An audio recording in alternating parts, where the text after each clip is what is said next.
Bueno, el motivo principal de consulta en nuestra unidad del dolor y en todas las unidades del dolor habitualmente suele ser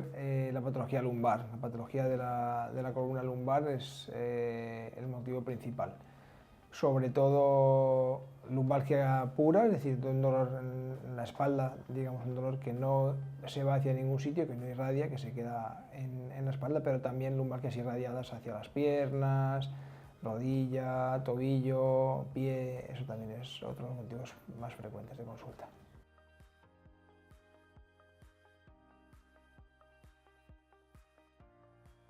Bueno, esto es la eterna pregunta. Yo diría que siempre se puede acudir a una unidad del dolor y el paradigma que tenemos que cambiar, que poco a poco también, pues ya en Estados Unidos, que siempre van por delante, esto va poco a poco cambiando, tenemos que hacer una labor muy importante de concienciación hacia la población de que la unidad del dolor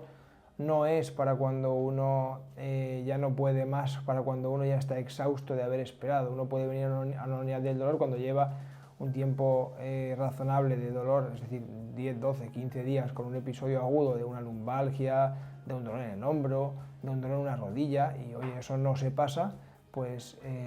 por supuesto si es algo, pues he recibido un traumatismo, he tenido un problema, por supuesto hay que consultar al traumatólogo, hay que consultar al especialista sin ninguna duda. Pero cuando vemos que oye, pues no hay patología que sea quirúrgica, no hay una fractura, no hay una rotura, no hay nada que sea solucionable por el especialista y seguimos con ese dolor, pues cuanto antes acudamos a la unidad del dolor, mejor, para poder poner remedios primero pues, farmacológicos y si no, pues técnicas intervencionistas que puedan resolver el problema. Sí, siempre. Los dolores que tienen que ver con todos los temas articulares, patologías artrósicas, pues sí, humedad, temperatura, siempre van a poder pues, mejorar, empeorar, tener brotes de esas patologías en los periodos más húmedos, más fríos. Bueno, eso siempre sucede y aparte pues, el calor pues suele mejorarlos, ¿no? Pero sí, sí, sí, podemos decir que hay algunas patologías que pueden verse más o menos afectadas por esos cambios tanto de humedad, temperatura, incluso diría pues, que altura. A veces, depende de donde uno viva, pues hay patologías que puedan también afectar. Sí.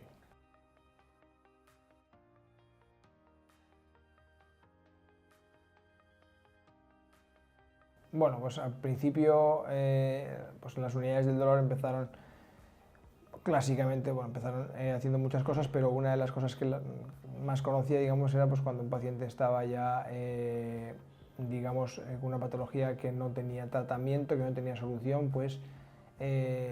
aliviar ese dolor en los últimos momentos de la vida. Entonces, eso se sigue haciendo, es una cosa que seguimos haciendo.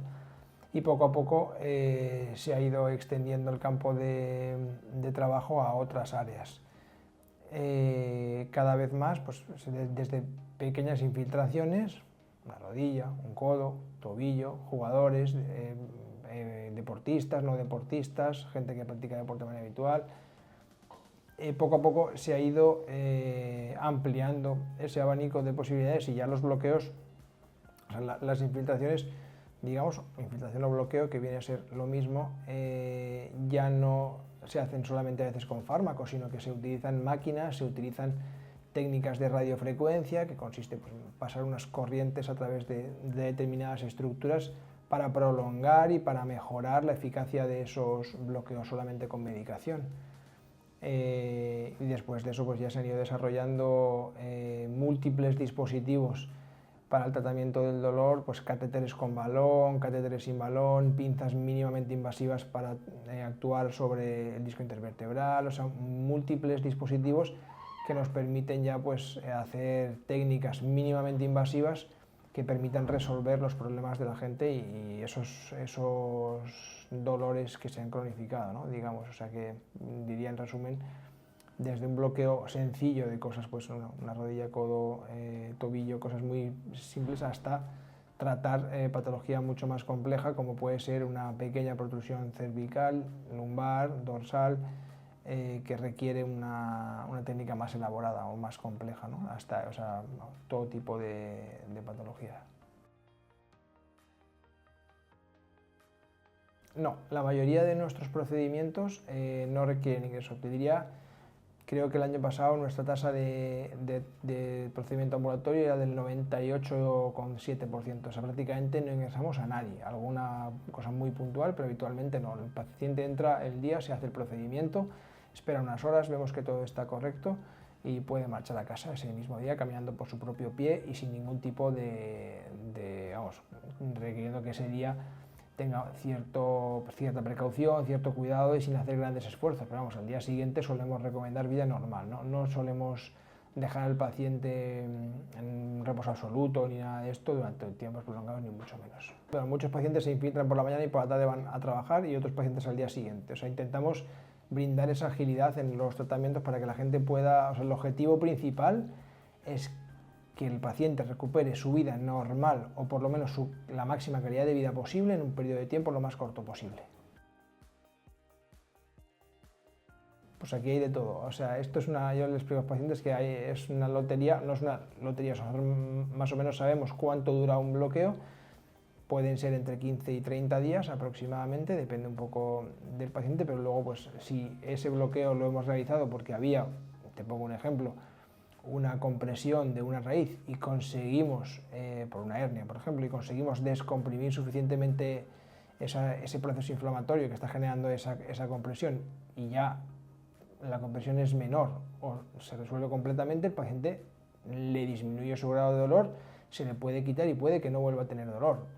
Hay pacientes que les hemos infiltrado y no les hemos vuelto a ver, hay pacientes que les hemos infiltrado 3 veces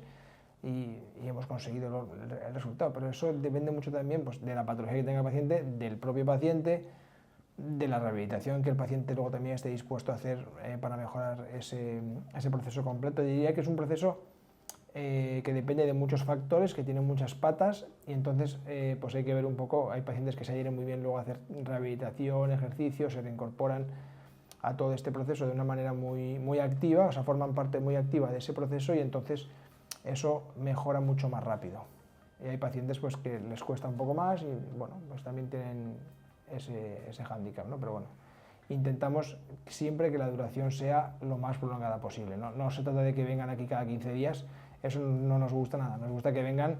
o sea, cuando tienen dolor, tratar de resolverlo, pero que estén periodos largos sin dolor. O sea, te diría que nuestros pacientes, los más complejos, podemos verles una vez cada 6 meses para intentar sí que hacer algún procedimiento o alguna cosa, pero no verles más de 2 o 3 veces al año, ese sería el objetivo.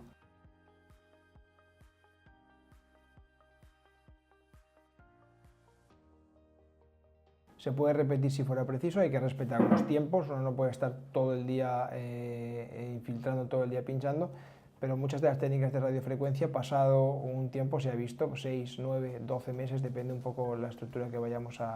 sobre la que vayamos a aplicar esa radiofrecuencia, por ejemplo, pierde eficacia, entonces hay que volver a repetirlo, pero bueno, si una vez al año el paciente tiene que venir a realizarse un procedimiento sencillo de 30 minutos de duración, que no es doloroso porque se pone anestesia local o que puede sentir algunas molestias, pero que no le va a incomodar ni le va a limitar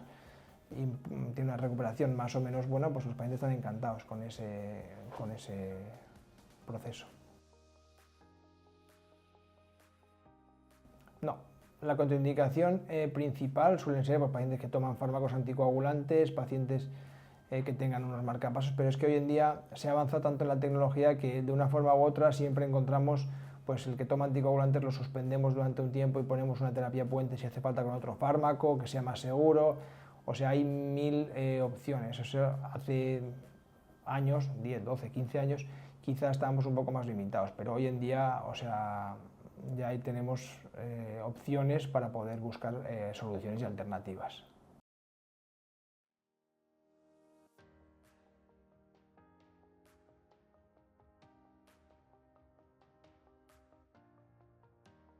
Sí, esto yo les explico siempre a mis pacientes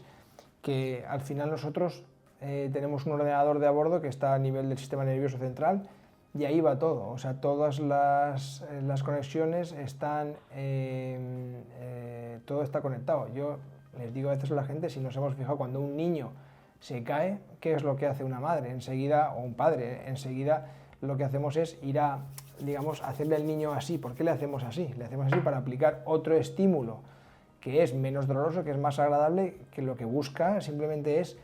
quitar ese estímulo dañino que el niño se ha hecho cuando se ha caído. Entonces eso está demostrado, es la teoría de la comporta que se llama, que es con un estímulo más agradable le quitamos importancia a ese estímulo más potente que al niño le ha provocado el daño. Esto que parece tan básico y que es tan sencillo, pues esta es la explicación de por qué a veces pues, suceden este tipo de cosas. Un paciente pues, está más triste o ha perdido un familiar o ha fallecido su hermano, o sea, han pasado cosas o ha pasado una temporada de más estrés y entonces está peor y le duele más y entonces el paciente dice, pero si es que yo no he hecho nada, no he hecho nada, pero ha sufrido una situación emocional que le ha desbordado y al final esa liberación de serotonina, de noradrenalina, de neurotransmisores también va a empeorar ese dolor. Todo está interconectado. En cuanto a la nutrición también, o sea, es verdad que hay dietas que son más proinflamatorias y dietas que son más antiinflamatorias. O sea, es decir, por ejemplo, lo que se ha visto, por ejemplo, la carga de carbohidratos que comemos pues produce un efecto inflamatorio y un aumento del trabajo a nivel de las células del páncreas que hace que pues haya una activación mayor de esos sistemas y también un proceso inflamatorio más activo. Por ejemplo, te diría eso, te pongo ese ejemplo, pero vamos, hay muchos factores que influyen. Nosotros siempre colaboramos de manera estrecha con el departamento de nutrición para pacientes que se puedan beneficiar de terapias nutricionales, también las aplicamos, sí.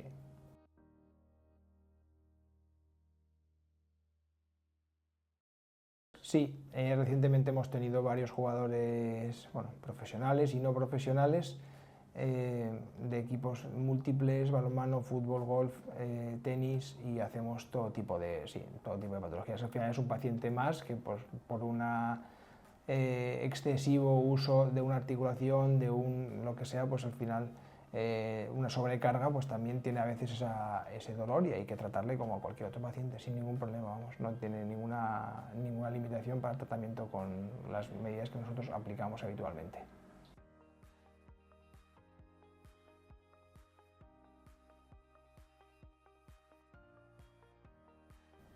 Bueno, en algunos campos puede tenerlas, pero bueno, yo siempre digo que la medicina es la parte que